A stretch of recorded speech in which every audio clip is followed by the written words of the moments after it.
everyone. I am NUR ADIBAH binti Mufad Zalani with metric number 163025, and I want to present about the effect of capital structure on firm performance under subject AUP397 Management Studies.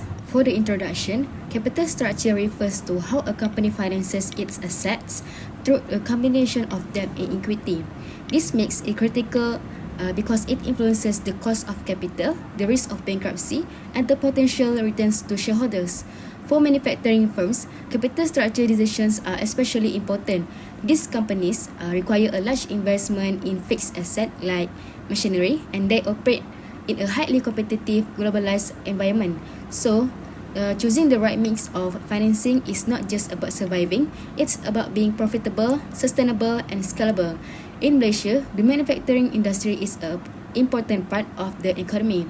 However, it faces many challenges such as rising costs, supply chain disruptions, and evolving investor expectations.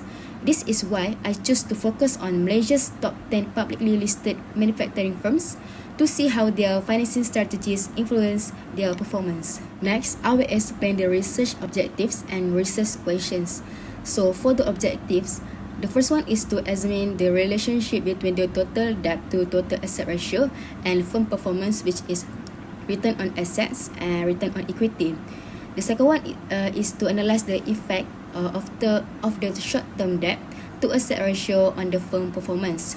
And the third one is to determine the influence of the long-term debt to asset ratio on firm performance, which is return on assets and return on equity.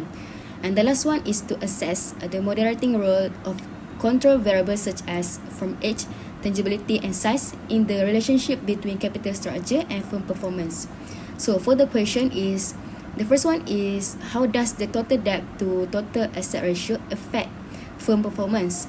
Second one, what is the impact of the short-term debt to asset ratio on firm performance?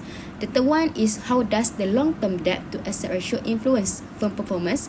And the last one is, do control variables such as firm age, tangibility, and size significantly influence the relationship between capital structure and firm performance? Next, in order to understand the relationship between capital structure and firm performance, my research relies on three capital structure theories. So the first one is the pecking order theory, which is this theory is based on the idea that firms prefer to use internal financing first because it doesn't involve external scrutiny or affect share prices. If that's not enough, they choose debt next and only issue equity as a last resort. This hierarchy exists because of what's called asymmetric information. Managers know more about the firm than investors, and issuing equity can signal that the firm might be overvalued. Next, we have the trade-off theory explains that firms aim to strike a balance between the benefits of debt, such as tax savings, and its downsides, like the risk of bankruptcy. For example, while debt reduces taxable income, too much debt increases the risk of financial distress. So, the firms try to find an optimal capital structure. The last one is the market timing theory, which they suggest that the firms are opportunistic. They try to time the market when choosing between debt and equity. For example, if a company's stock price is high, it might issue shares because it can raise more capital with fewer shares.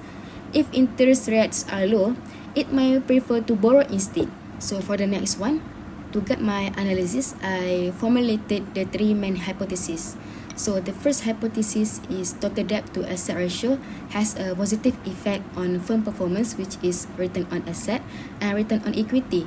This is supported by the trade-off theory, which suggests that debt provides tax benefits that can enhance profitability.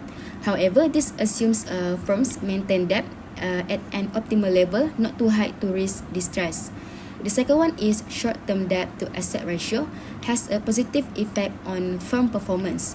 This is because short-term debt can offer flexibility and quick access to funding or operational needs, improving efficiency and responsiveness, especially in manufacturing where liquidity is crucial. So the third hypothesis is long-term debt to asset ratio has a positive effect on firm performance.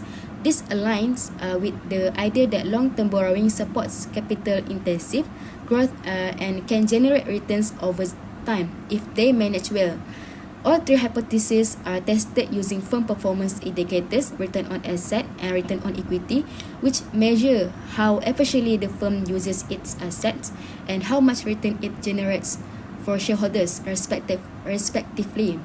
So these hypotheses allow me to break down the impact of different debt types and understand which one most significantly contributes to profitability.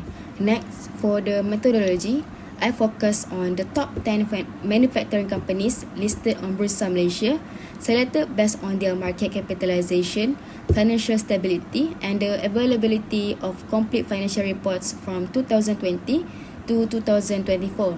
I rely on secondary data, specifically the firm's audited annual reports, which are publicly available and complying with financial reporting standards. From these reports, I extracted the data on capital structure like total debt, short-term debt, and long-term debt, and on performance indicators like return on asset and return on equity to analyze the relationship between capital structure and firm performance over multiple firms and across multiple years. I applied panel data analysis. Panel data combines both cross-sectional with different firms and time series with different years data, which increases accuracy and robustness. So I use three panel regression techniques. So the first one is put ordinary least squares. Second one is fixed effects model, and the last one is random effects model. For my summary of findings, the first hypothesis, which is total debt to asset ratio, was expected to positively affect on firm performance, but findings shows a weak and negative correlations. This suggests that the high total debt may lead to financial strain, especially if not well managed. The second hypothesis, which is short-term debt to asset ratio, positively affects the return on assets and return on equity. It shows a strong positive correlation found with return on equity. So the firms may be using the short-term debt for operational needs and liquidity, which can boost short-term returns. The last hypothesis, which is long-term debt to asset ratio, positively affects the firm performance. It shows a moderate positive correlation with return on equity, but weak correlation with return on assets. This implies the long-term financing supports growth, but may not immediately improve efficiency or asset returns. Next, for the recommendation, this study lays a strong foundation, but future research can take it further in several ways.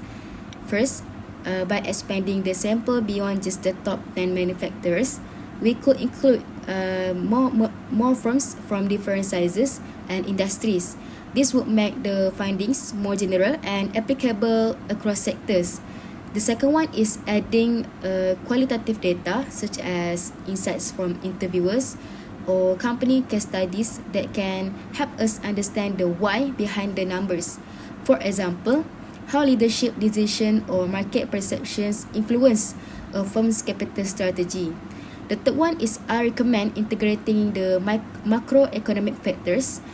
The 2020 until 2024 period was marked by COVID-19 recovery, inflation, and global instability, which definitely impacted financial performance, including variables like interest rates or fiscal policy could give a clearer picture of how firms adjust their capital structures in response to external shocks. For the conclusions, this study states that the capital structure plays a critical role in firm performance.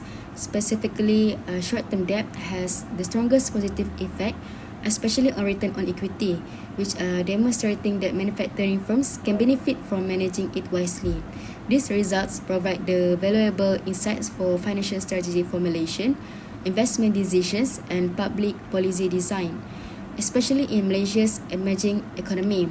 So the firms, investors, and regulators alike can use this information to make more informed and effective financial decisions.